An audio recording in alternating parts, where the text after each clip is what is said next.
Not every teenager will be able to process all the information the same way at the same time. There should be safe places and people for teenagers to go in order to ask questions or voice their feelings and concerns. A problem cannot be fixed if nobody knows about it, and not allowing teenagers to actively validate themselves and seek wisdom does them a great disservice. Adults do have a role to play in the lives of teenagers and the growing autonomy of those teenagers. As stated previously, teenagers are not yet adults, but they are no longer small children. Parents and teachers need to give the space necessary for teenagers to grow, but they also have to create and firmly stick to boundaries and ground rules. Teenagers need a safe way to explore their growing autonomy. It is also important for parents and guardians to not fall into the trap of living vicariously through their teenagers. Maybe little Mark hates football and just doesn't want to be on the team. Maybe little Olivia hates ballet. Teenagers should be able to explore and engage in areas of their own interests. Their own passions and interests will help to mold who they are and figure out potential career fields. Likewise, once Mark and Olivia hit 18 and go off to college, it's unfair for parents to demand Mark be a lawyer and Olivia be a doctor if that is not a field of interest for either young adult. A profession they hate will not serve them well as adults because they are not enthusiastic to perform in that field. And mentally, they are not stimulated in the way they need to be. Give young college students unbiased advice. Allow them to explore who they are, but also suggest useful classes with useful skills they can use in multiple career fields. Allow them to change their mind about a major or to seek a second or higher degree in a different field of study. Rather than immediately demand a career choice, and few young adults can truly have one or feel ready to choose one, allow them to gain experience and knowledge, grow a large database of knowledge, and guide them to choosing something that fits their passions and skill sets. When you have long since retired, these adults will still be living in that career choice that was set before them. Dress them for happiness and success and not just a fat paycheck. As well, it is unfair to judge the success of a young adult by how much they incur within their new freedom and independence. This isn't the 1940s anymore, and Mark and Olivia are not going to be able to afford to buy a house with a yard. They will not be ready to get married and have a baby. They will not be able to truly pay their way through college. The economy is not quite set up to allow this, no matter how hard teenagers and young adults try. Respect that they are active and consider their persistence and motivation to be their success when they burst forth from that gate of teenager to adult. Lastly, we have to look at our own government to find a better balance between income and outgoing finances. A way should be found to allow for students to reasonably be able to work for their survival and still have a good quality of life. In other words, not being house poor and not having to be a workaholic. So that these teens coming into adulthood and adults still feeling the scars of their early adulthood are not resigned to having to live off government assistance and stuck with crippling student loan debt. College students shouldn't have to feel bad about their academic choices or a lack of career in their field. At one time, young adults could pay their own way through college, and they were able to take full responsibility of their own choices. Nowadays, the inability to do so leaves so much debt and need for government assistance that too many older adults seem to misinterpret this need for financial checks and balances as, quote, my tax money paying for your irresponsible choices, unquote, or, quote, oh, you want free stuff, unquote. Allow students to be able to pay for their own classes and books by providing them with a wage to do so. Allow them a level of respect and a wage to be able to do the things that young adults were able to do in the 1940s. Let them be able to be self-sufficient on the money they themselves earn, rather than having to rely on the assistance of the government because there's just no other alternative. So, when should a teenager begin to adult? The word itself being used as a verb. In reality, there is no time that is too early to give a child some space and autonomy. It could range from allowing a toddler to decide who she hugs and when, rather than being forced to do so. It can be letting a child decide that he's not into sports, or that he likes metal music rather than Disney pop. The ability to let a child choose things that they like and try to identify with some sort of basic levels of their personality can occur rather early. However, when it comes down to it, once a child hits the age of 13, the rebellion comes in.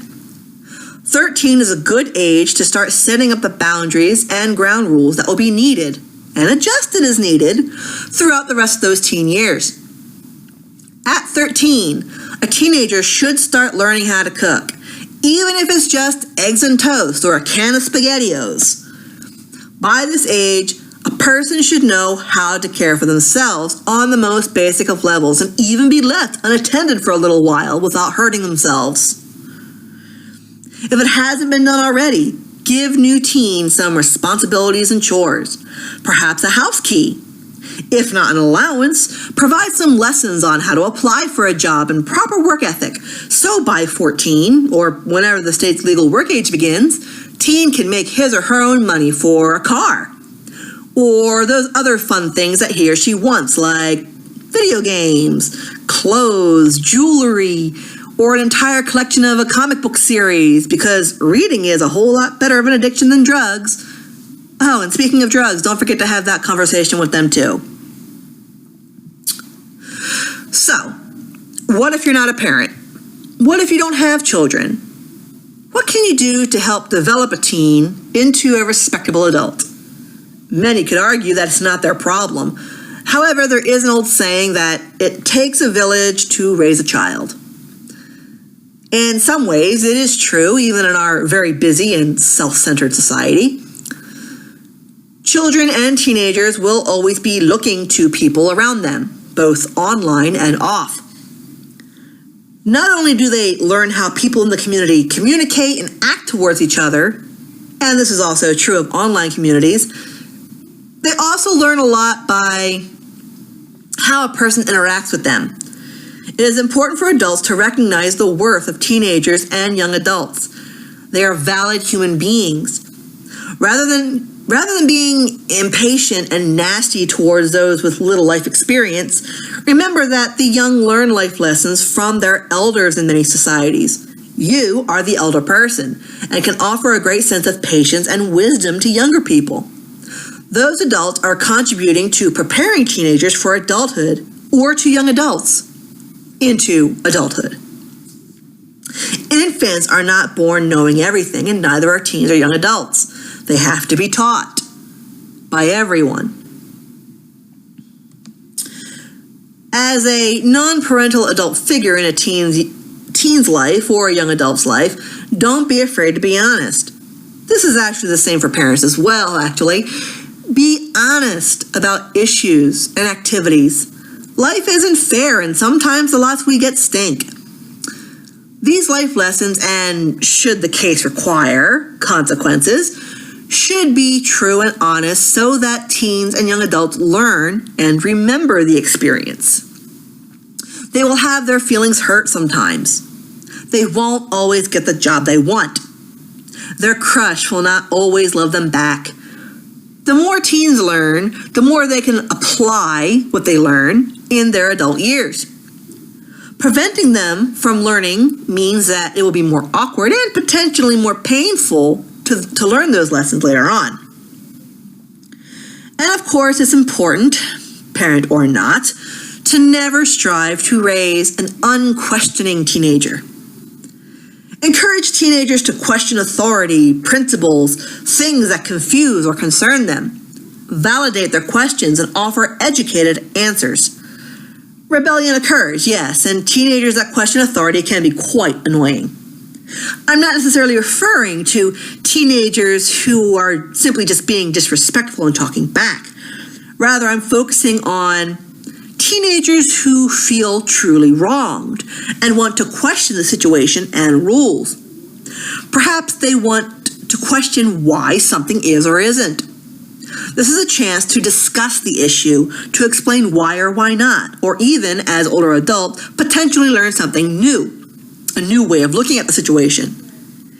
It's just as possible for teenagers and young adults to teach experienced adults a thing or two from time to time as well.